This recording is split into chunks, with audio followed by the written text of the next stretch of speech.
I was just listening to that terrible story you were telling about your childhood. Gosh, and how brave you are to tell everybody about it. And I have to say I was really grateful that you told that story, because I think it'll have an impact on so many young people that have been bullied. Thank you for that. Macarons were incredible. I mean, you just magic them, apparently. Oh, well. I've got to actually tell you that you've actually helped me. You've helped with my kids. Just out talking at them? Well, no, my son was sick off school one day and he was watching you. Right. And I said, and he said, Mum, is this what happens? I said that, yeah, this is what happens if you have to go in front of a judge, if you commit a crime, this is what happens. He was like, Mummy, I don't want to go in front of him. No. That's fantastic. Exactly so. Thank you. Yeah, and you want to think of anything worse than meeting him. I don't want to be in front of him. That's very, very, very sensible. I was walking along the other day, and this little boy looking at me, very sensible. Judge Rinder just goes from strength to strength, but you've actually got a new series that starts this afternoon. Yes, I'm really excited about it. It's Crime Stories. So when My Court isn't sitting, you're going to hear about criminal cases, which, of course, we don't deal with on Judge Rinder.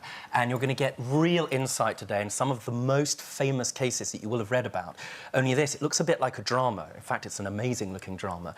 But the action stops, and we're going to hear from the police officers involved, in some instances, the victims too. People often ask me what it's like if they haven't had the opportunity to be on a jury. This is your chance to see what it's actually like. And very often when I used to do really serious cases, there used to be a real difference between the way, I'm not looking at you for any reason, the way journalists might report a case and the reality of what the case was really about.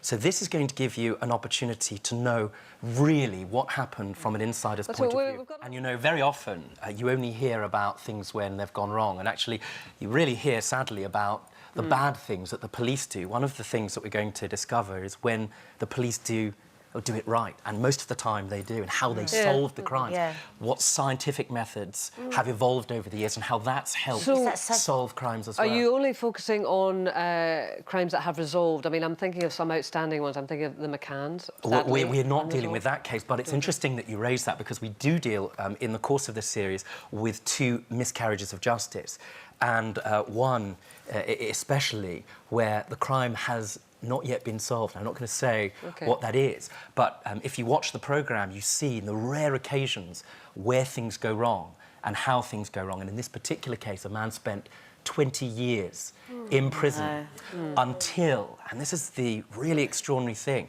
until the science evolved, until DNA became available in the course of investigations, and it was quite clear he hadn't done it. But what's more, this was a young person who had complex special needs, who should never have been interviewed by the police without his parents.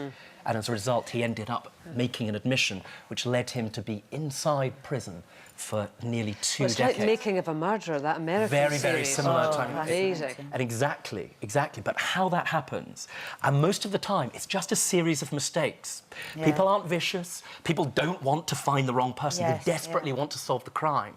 And sometimes, as a result of that, there's a desire to come to a conclusion which can be wrong.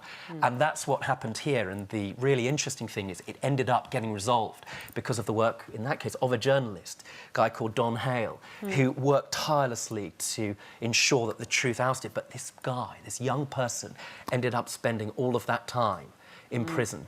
And it's an extraordinary thing. And here's the worst part of it, of course. The murderer has never been found. Oh, goodness. Still at large. Really, he's still at large. Can I ask you, I've never been in a jury, but I'm always really anxious about, you know, if I get called up. What tips would you give to somebody if they had to go and sit and try and, you know, make judgment on a case like that? What tips would you give to somebody? That's a really good question. The good news is I don't have to give tips, because all judges give tips when you're sitting there. You're given really clear instructions. And the answer is to listen and to be fair. And, you know, one of the things that's really interesting as a barrister, I've defended some of the worst people you probably will have heard of. And what you learn over the years, it's an interesting lesson. It's really interesting from what you were talking about before, Nadia. You know, you learn never to judge people. What matters is what people do. And I think a lot of people that I've heard of who have sat on juries, not in my cases, we can't speak to juries, will sit down and they'll have a really intuitive view about somebody. They must be guilty, look at them, that sort of thing. Yeah. And as the evidence emerges, their mind changes all the time. And it's true on Judge Rinder. I often hear, and I have this experience, I'll have a preliminary view on Judge Rinder, who the bigger moron is from time to time, dealing with a case of a penis tattoo, for example. I haven't got a penis or a tattoo. I'm glad you helped me with that one, Nigel.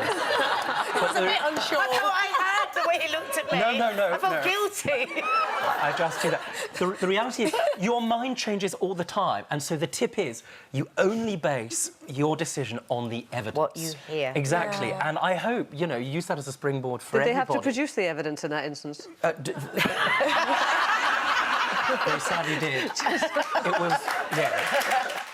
There's plenty more where that came from. Just click here to watch more interviews with a whole range of famous faces. And click here to subscribe. It's free, so you'd be silly not to, really.